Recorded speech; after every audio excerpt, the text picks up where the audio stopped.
Reels वाली बहू। प्रज्ञा को रील्स बनाने का बड़ा ही क्रेज है और वो दिन भर रील्स बनाती रहती है। खाते पीते घूमते फिरते घर में कॉलेज में रील्स बनाने के कारण प्रज्ञा पूरे कॉलेज में हाईलाइटेड है।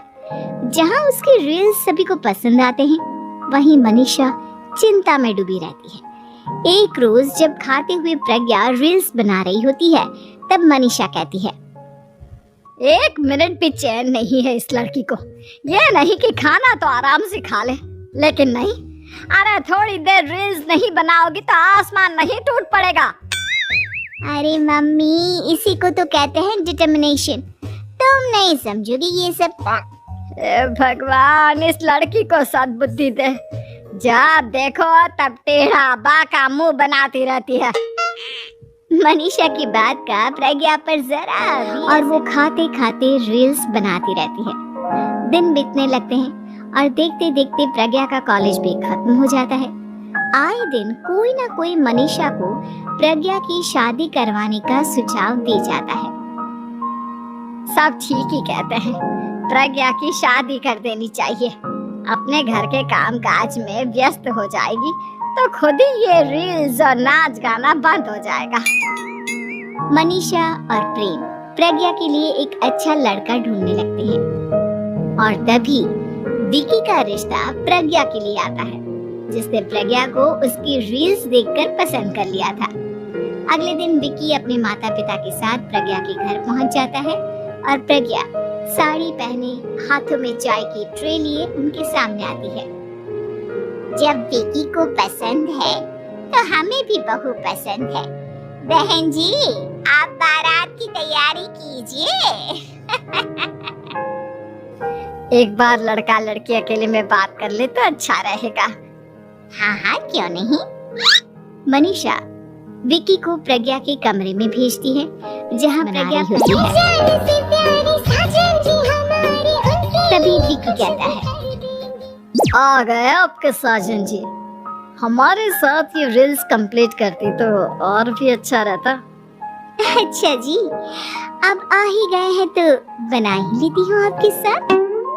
दोनों मिलकर रील्स बनाते हैं। जब वी मीट और तुरंत पोस्ट पे कर देते हैं। फिर विकी कहता है, जब आप साड़ी में चाय लेकर आए तब मुझे लगा कि कहीं मैं गलत घर में तो नहीं आ गया।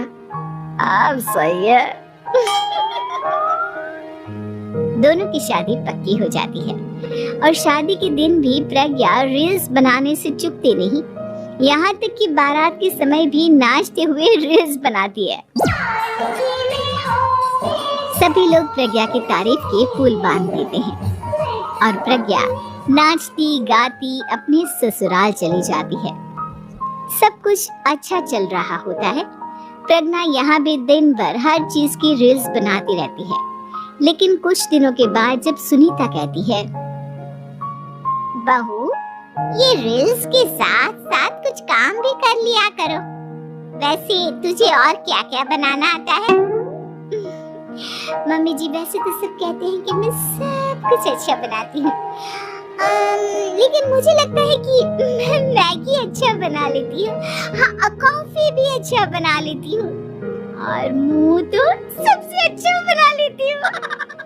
हैं? अच्छा अच्छा। सुनीता अपना माथा पकड़ लेती है और कहती है, बहू, कुछ खाना बनाना भी सीख लेती। मम्मी जी, मैं लंबी प्लानिंग कर रही हूँ। जल्दी ही मैं इतनी फेमस हो जाऊंगी कि मुझे पैसे मिलने लगेंगे। हम दोनों सास बहू राज करेंगे, राज। नौकर काम करेंगे और लोगों की तो लाइन लगेगी हमसे मिलने के लिए। तेरा दिमाग खराब हो गया है क्या बहू? हंसी मजाक तक ठीक है, लेकिन इस तरह घर नहीं चलते। जितना जल्दी हो इस घर के तौर तरीकों को सीख लो। प्रज्ञा मुंह घुमाकर चली जाती है और तुरंत उसी वक्त एक रील बनाती है। ये देख सुनीता का गुस्सा 7वें आसमान पर चला जाता है और विकी के घर आती ही सुनीता उसे सब कुछ बताती है। विकी भी अब प्रज्ञा की इन हरकतों से परेशान हो जाता है। तुम टेंशन मत लो मम्मा, मैं देख लूंगा। विकी कमरे में जाता है तो देखता है कि प्रज्ञा रील्स बना रही है। विकी बड़े ही प्यार से प्रज्ञा से कहता है, प्रज्ञा, इन सब के लिए मैं तुम्हें मना नहीं कर रहा हूँ, लेकिन फिर भी हर वक्त तो ये अच्छा नहीं लगता ना। समझने की कोशिश करो, मुझे भी तुम्हारा थोड़ा वक्त चाहिए। मैं जब ऑफिस से आता हूँ तो मुझे समय देने की जगह इसी में लगे रहते हो। तुम ज्यादा ही सोच रहे हो, तुम भी मेरे साथ रील्स बनाओ ना, तुम्हें भी बहुत अच्छा लगेगा। तुम्हें इज्जत से कोई बात समझ में नहीं आती क्या? दिमाग खराब हो गया है तुम्हारा इस चकाचौंध से। अगर तुमने अपना रवैया नहीं बदला तो मैं तुमसे दूर चला जाऊंगा। तुम ही रिश्ता लेकर आए थे, मुझे लड़कों की कमी नहीं थी और ना आज है। विकी दरवाजा पटक कर चला जाता है। धीरे धीरे विकी प्रज्ञा से दूर होता जाता है। एक रोज मनीषा प्रज्ञा के ससुराल उससे मिलने जाती है। तब सुनीता उससे कहती है, बहन जी, अब आई हैं तो कुछ दिन यहाँ रहकर जाइएगा, आप ही का घर है। हाँ मम्मी, बहुत दिन हो गए तुम्हारे साथ एक भी रील नहीं बनाई मैंने। प्रज्ञा तुरंत अपने फोन में रील्स ऑन कर लेती है। ये सब मुझसे नहीं होता। तेरा ये भूत अभी तक नहीं उतरा क्या? बहन जी, आप कुछ कहती नहीं क्या इसे? जब आप ही कुछ नहीं कर पाई तो मैं कर ही क्या सकती हूँ। सास तो वैसी ही बदनाम है। शाम को घर की लाइट चली जाती है और मनीषा प्रज्ञा से कहती है, मेरे घुटनों में बहुत दर्द हो रहा है, तू लाइट का कुछ इंतजाम करना बेटा। अच्छा, कैंडल जला देती हूँ मम्मा। प्रज्ञा गाते हुए कैंडल जलाती है और खिड़की के पर्दे के पास रख देती है। मनीषा, जिसे बहुत दर्द हो रहा है, वो सो जाती है और प्रज्ञा हमेशा की तरह अपनी रील्स में लग जाती है। उधर कैंडल की वजह से पर्दा आग पकड़ लेता है और मनीषा के कमरे में आग लग जाती है। बचाओ, कोई है, बचाओ! सभी भागते हैं और विकी कमरे की आग बुझाने में लग जाता है, लेकिन तब तक मनीषा आधी जल चुकी थी। मनीषा की हालत देख प्रज्ञा रोने लगती है। विकी मनीषा को तुरंत हॉस्पिटल ले जाता है और उसे एडमिट कराता है। विकी प्रज्ञा से कहता है, देख लिया ना, तुम्हारे इस नाच गाने की वजह से आज तुम्हारी माँ की जान जाते जाते रह गई। अब पता नहीं तुम और क्या चाहती हो। उधर डॉक्टर कहते हैं, इनकी हालत बहुत नाजुक है, आधे से ज्यादा जल चुकी है। प्रज्ञा रोती हुई मंदिर में जाती है और भगवान के आगे जाकर कहती है, भगवान, मेरी माँ को ठीक कर दो। मैं कसम खाती हूँ, हाथ से ये रील्स बनाना छोड़ दूंगी। बस मुझे मेरी माँ वापस मिल जाए।